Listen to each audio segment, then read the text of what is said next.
말라기 책을 안 읽어보신 분들도 많을 거예요. 그런데 어딘가에서 들어본 두 구절은 여러분이 들어보셨을 거라고 생각돼요. 뭐냐면 첫 번째는 11조에 관한 이야기입니다. 11조에 관한 이야기. 그리고 두 번째가 오늘 본문에 나와 있는 이야기예요. 아, 이 말씀이 말라기라는 책에 있구나. 바로 그겁니다. 우리가 이제 기도할 때, 여러분이 기도하면서 아픈 사람을 위해 손을 얹고 기도할 때, 이 구절을 인용하기도 하고, 여러분이 이제 기도를 받을 때 이 말씀을 들어본 적이 있을 거예요. 치료하는 광선을 비춰서 고쳐주십시오.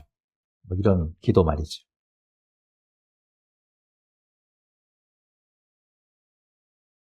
오늘 말씀을 읽어보셔서 알겠지만, 오늘 말씀이 하나님이 치료하신다, 고쳐주신다, 이것이 주된 내용이 아닙니다. 근데 이제 우리는 그 부분 안에서 이제 치료하는 이야기만 가지고 이제 기도할 때 사용하기도 하죠. 오늘 이야기의 주된 내용은 뭐냐면 여호와의 날, 주님의 날에 대한 이야기입니다. 지난 시간에도 보았듯이 이제 여호와의 날, 주님의 날이라는 것이 어떤 것인가 설명을 드렸지만 주님께서 이 땅에 오시는 날이라고 그들은 생각하고 있던 것이죠. 우리도 그래서 그 날을 기다리면서 대림절을 보내고 있잖아요. 말라기라는 책에 대한 이야기를 좀 해볼게요. 말라기는요, 구약 성경의 마지막에 있는 책입니다. 쭉 순서대로 창세기부터 쭉 순서대로 배열이 되어 있는데 그 마지막 구약 성경에 있는 책이 말라기라는 책입니다. 끝에 있으니까 이 말라기를 여러분이 성경에서 찾을 때는요, 구약 성경만 있는 책은 별로 없죠. 신구약이 같이 있다 보니까 말라기를 찾기보다는 오히려 마태복음을 찾고 거기서 한 장 넘기면 말라기가 있게 되겠죠. 그래서 오히려 그렇게 찾는 것이 더 편할 정도로 말라기라는 책이 이렇게 작게 비중을 차지하고 있어요. 왜 책 제목이 말라기일까? 말라기가 뭘까요? 한자로 보면요, 끝말자라는 게 있죠. 끝에 있다. 끝말자. 그리고 기록할 기. 그래서 말라기인가 보다. 그렇게 생각하실 수도 있겠지만 땡입니다. 그건 아닙니다. 한자가 아니에요. 이 말라기라는 건요, 사람 이름입니다. 원래 이제 발음으로 하면 말라키 이렇게 이제 되는 건데 그거를 이제 우리말로 옮기다 보니까 이제 이렇게 된 거죠. 이 말라키라는 말은요, 나의 사자, 나의 메신저라는 뜻이에요. 실제로 이 말라기라는 사람, 말라키라는 사람이 존재했었는가, 이런 사람, 이런 예언자가 있었는가에 대해서는 지금도 약간 의문을 갖는 사람들이 있습니다. 왜 그런가 하면 성경 어디에도 이런 사람의 이름이 나온 적이 없거든요. 여러분에게도 말씀드린 적이 있지만 이 유대인들의 이름은 어딘가에서 한번 나온 적이 있는 이름이에요. 그러니까 조상들의 이름을 다시 사용하기 때문에 독특하게 하나로만 딱 존재하는 이름은 별로 없습니다. 그런데 말라키라는 이 이름이 성경에 등장하지 않기 때문에 이 사람이 실제 존재했던 사람인가 의문을 갖게 되는 거죠. 그런데 이제 그런 사람들이 이야기하는 건, 그렇다면 이 말라기라는 사람은 실제 이름을 가진 사람이라기보다는 그 의미에서처럼 하나님의 말씀을 전하는 사람, 예언자를 가리키는 것이 아니겠는가, 이제 이렇게 보는 거예요. 어쨌든 실제로 말라기라는 사람이 있었든 예언자를 가리켜서 이야기하는 것이든 이 말라기 안의 내용은 하나님의 말씀을 전하는 예언자를 통해서 주시는 그 메시지라는 것을 알 수 있죠. 그건 분명합니다. 변하지 않아요. 말라기라는 책이 구약 성경의 이제 순서상 맨 끝에 있다고 이야기했는데 시간적으로도 가장 끝에 있는 책입니다. 말라기 이후에 이제 신약으로 넘어가서 세례 요한이 등장하기까지 약 400년간 예언자가 나타나지 않습니다. 그 말은 하나님의 메시지가 없었다는 이야기예요. 그래서 그 기간을 침묵기, 암흑기 또는 중간기 이렇게 부릅니다. 그 기간 동안에 하나님의 메시지가 없었다. 그렇다면 이 말라기가 마지막 메시지가 되고 그렇기 때문에 마지막이라는 중요한 의미를 담게 되겠지요. 이 말라기라는 책을 보면요, 문답식으로 구성이 되어 있어요.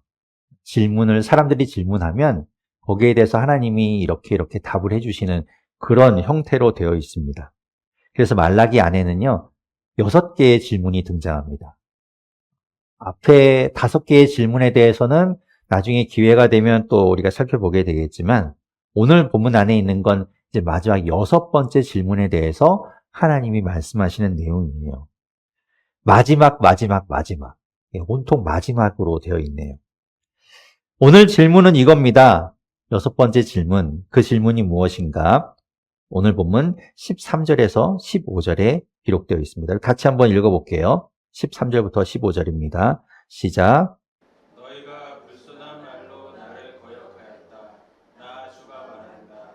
우리가 무슨 말을 하였기에 주님을 거역하였다고 하십니까? 하고 너희는 묻는다. 너희가 말하기를 하나님을 섬기는 것은 헛된 일이다. 그의 명령을 지키고 만군의 주 앞에서 그의 명령을 지키며 죄를 뉘우치고 슬퍼하는 것이 무슨 유익이 있단 말인가?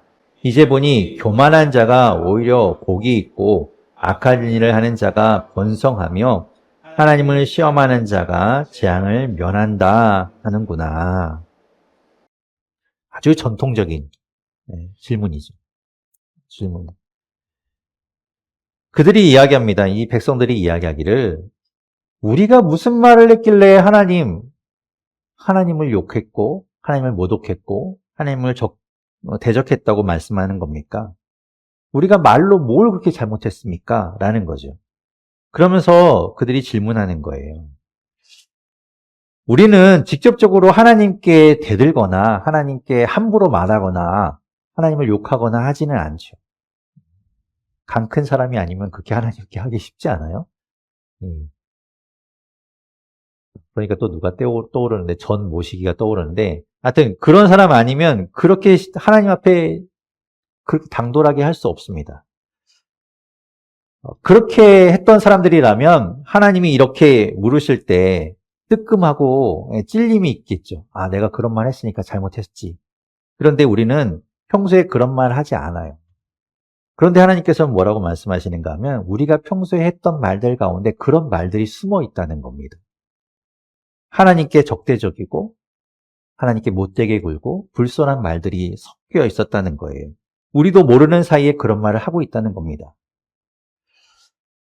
이들이 어떤 말들을 했는가? 읽어본 것처럼 하나님 섬기는 것, 하나님께 예배하고 하나님 말씀대로 따라가는 것, 그 순종하는 것이 다 헛된 일이다. 그런다고 우리한테 무슨 유익이 있냐? 봐라. 저렇게 하나님 말씀대로 살지 않는 사람들, 하나님 믿지 않는 사람들도 잘 살더라. 이게 뭐냐? 이렇게 이야기하는 거죠. 우리도 그런 생각 가질 때 있잖아요. 성경에 이제 그런 이야기들 많이 나오잖아요. 어떻게 의인이 잘 돼야지 악인이 더 잘 됩니까? 끊임없이 우리가 갖는 질문 아닙니까? 지금도. 아니, 하나님이 계시다면 하나님의 자녀를 더 잘 살게 해줘야지 그렇지 않은 사람들이 더 잘 사는 게 말이 됩니까? 우리도 그런 생각할 때 있잖아요. 그런 생각한다고 그게 뭐 잘못인가요? 그런데 하나님께서는 그런 생각하고 그런 말을 하는 걸 하나님에 대한 불손함이라고 말씀하고 있는 거예요. 하나님에 대하여 반하는 말이라는 거죠. 하나님은 그렇게 두시지 않는 분인데, 그렇게 하나님은 다스리는 분이 아닌데 사람들은 오해해서 하나님을 그렇게 생각하고 있다는 거예요. 아, 하나님 믿어봐야 별거 없구나. 하나님 안 믿어도 잘 사는구나. 그렇게 생각하는 건 결국 하나님을 모독하는 것이고 하나님을 무시하는 것이라고 말씀하는 거죠. 그래서 하나님은 거기에 더해서 이렇게 말씀합니다. 오늘 본문 16절에서부터 18절에 하나님이 이렇게 말씀하세요. 우리 같이 한번 16절부터 18절까지 읽어보겠습니다. 시작. 그때 주님께서는 주님을 경외한 사람들이 서로 주고받는 말을 똑똑히 들으셨다. 그 가운데서도 주님을 경외하며 주님의 이름을 존중하는 사람들을 당신 앞에 있는 비망록에 기록하셨다. 만군의 주가 말한다. 내가 지정한 날에 그들은 나의 특별한 소유가 되며 사람이 효도하는 자식을 아끼듯이 내가 그들을 아끼겠다. 그때야 너희가 다시 의인과 악인을 분별하고 하나님을 섬기는 자와 섬기지 않는 자를 비로소 분별할 것이다. 아멘. 하나님 말씀하시죠. 지금은 너희가 보기에 하나님을 믿는 사람이나 믿지 않는 사람이나 똑같은 것 같고 오히려 그들이 잘 사는 것 같고 잘 되는 것 같이 보이지만 그것이 드러나고 그것이 분별되는 날이 올 거라는 거예요. 그날은 반드시 온다는 겁니다. 그때가 되면 다 드러나게 될 거라는 거죠. 그때를 위해서 하나님께서는 비망록에 우리의 이름을 기록해 놓으셨다는 거예요. 비망록. 잊지 않기 위해서 적어놓은 책이죠. 생명책. 거기에 하나님께서 우리의 이름을 기록해 놓으셨다. 곧 그 말은 우리의 이름을 절대로 잊지 않으신다는 거예요. 하나님을 믿는 사람들, 하나님을 섬기는 사람들, 하나님 말씀에 순종하겠다고 결단한 사람들, 하나님은 그들을 반드시 잊지 않으신다는 거죠. 여기에서 떠오르는 예수님의 말씀이 있습니다. 마태복음 13장에서 예수님은 하나님의 나라, 그 천국에 대한 이야기를 비유로 말씀하세요. 그 중에 한 말씀 가운데 하나님의 나라는 자기 밭에다가 좋은 씨를 뿌리는 주인과 같다라고 말씀하시면서 그 밭에 좋은 씨들을 뿌렸습니다.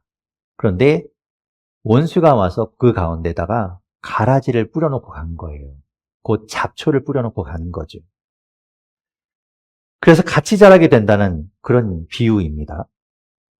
제가 논을 이렇게 지나가면서, 전 농사를 짓지 않으니까 자세한 내용은 모르지만 논을 지나가면서 볼 때 여러분 벼가 자라는 걸 보면 벼가 한날 한시에 심어 놨으니까 똑같이 자랍니다. 그래서 옆에서 보면요 키가 똑같아요. 그런데 그 중에 뭔가 불쑥불쑥 이렇게 자라 있는 게 있습니다. 그게 뭐냐면 피예요. 피라고 부르는 잡초이죠. 그래서 그 잡초들이 중간중간에 자라 있는 걸 볼 수 있어요. 키가 큽니다. 키가 작으면 이렇게 찾기 쉽지 않을 텐데 키가 커요. 그 말은 잡초가 더 빨리 자람으로 인해서 벼가 또 곡식이 먹어야 될 양분들을 빨아들인다는 거죠. 그렇다면 곡식이 충분한 양분을 취하지 못해서 아주 그냥 제대로 여물 수가 없게 되겠죠. 그래서 잡초를 뽑잖아요. 종들이 와서 주인에게 말합니다. 아이고, 이거 잡초가 너무 많습니다. 이거 그냥 두면 안 되겠습니다. 우리가 가서 저 잡초들을, 저 가라지를 다 뽑을까요? 그때 주인은 이렇게 이야기해요. 마태복음 13장 29절 30절을 제가 읽어볼게요. 그러나 주인은 이렇게 대답하였다. 아니다. 가라지를 뽑다가 가라지와 함께 밀까지 뽑으면 어떻게 하겠느냐? 추수 때까지 둘 다 함께 자라도록 내버려 두어라. 추수할 때 내가 추수꾼에게 먼저 가라지를 뽑아 단으로 묶어서 불태워 버리고 밀은 내 곳간에 거두어 드리라고 하겠다. 라고 말씀하죠. 마지막 때가 되면, 추수할 때가 되면, 그날이 되면 다 드러나게 될 거라는 거예요.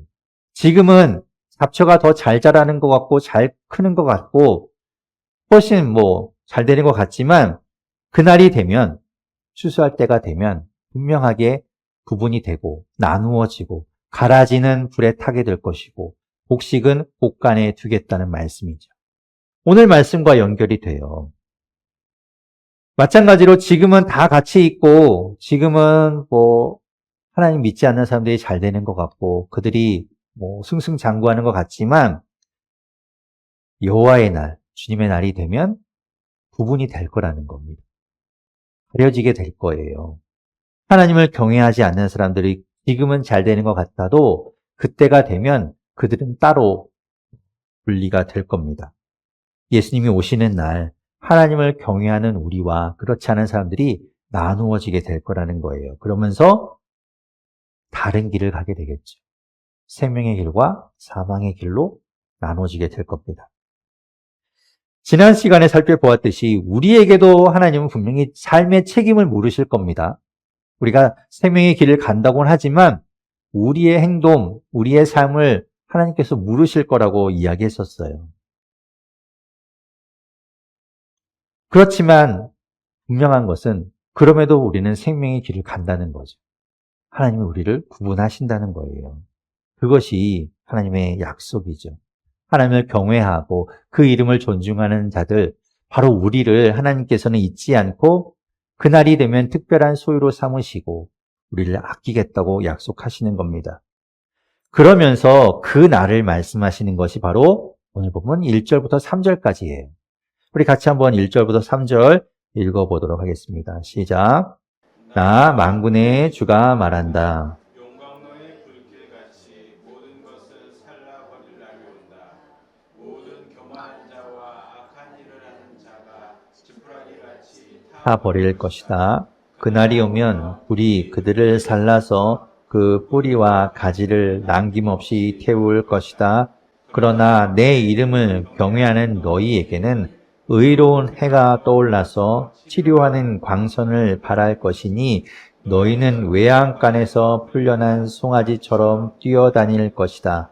내가 이 일을 이루는 그날에 악한 자들은 너희 발바닥 밑에서 재와 같이 될 것이니 너희가 그들을 짓밟을 것이다. 나 만군의 주가 말한다. 아멘. 그날은 심판의 날입니다. 주님이 다시 오시는 그날은 심판의 날이 될 거예요. 우리는 이렇게 이제 예쁘게 장식을 하고 즐겁게 주님을 기다리고 들뜬 마음으로 주님을 기다리고 있지만 그날은 분명 심판의 날이 될 겁니다.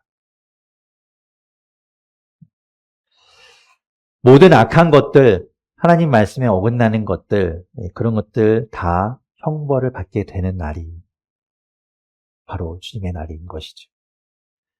그러나 그날이 우리에게는 두려움과 공포의 날이 아닌 것은 하나님의 약속이 있기 때문이에요. 말씀드린 것처럼 하나님을 경외하는 자들을 잊지 않으시는 그 하나님, 그리고 반드시 그들을 특별한 소유로 삼으시고 아끼겠다고 약속하신, 그들에게 승리를 주겠다고 약속하신 그 하나님 때문에 우리가 그 날을 기대하고 기쁨으로 바라볼 수 있는 것이죠. 그러면서 하나님 말씀하시는 것이 하나님의 영광이 그날에 마치 밝은 해가 떠올라서 이 온 땅을 비추는 것처럼 비추게 될 것이고, 누군가에게는 그 빛이 타는 불처럼 되겠지만 누군가에게는 모든 언 것들을 녹이고 모든 숨어있는 것들을 밝히 드러내는 그런 생명의 날이 될 것이라고 말씀하고 있는 거죠. 그래서 외양간에서 갇혀있던 그 송아지가 풀려나서 마구 뛰어놀며 그 자유를 만끽하는 것처럼 그날에 우리도 함께 뛰놀며 기쁨을 누리게 될 것이라고 말씀하고 있는 겁니다. 하나님이 그 일을 이루시겠다고 말씀하고 있지요. 우리가 하는 것 아니라 하나님이 하십니다.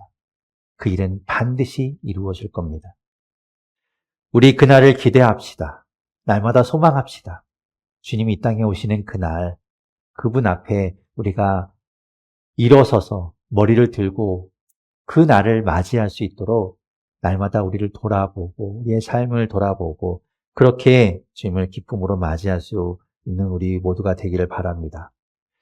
그러면서 또 한편에는 우리 마음 한구석에 뭔가 찜찜하게 걸리는 하나가 있지요.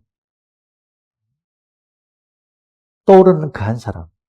그 사람도 그날 기쁨으로 맞이하면 좋을 텐데 라고 생각되는 그 사람이 있다면 여러분 그 사람을 품고 계속해서 기도하십시오.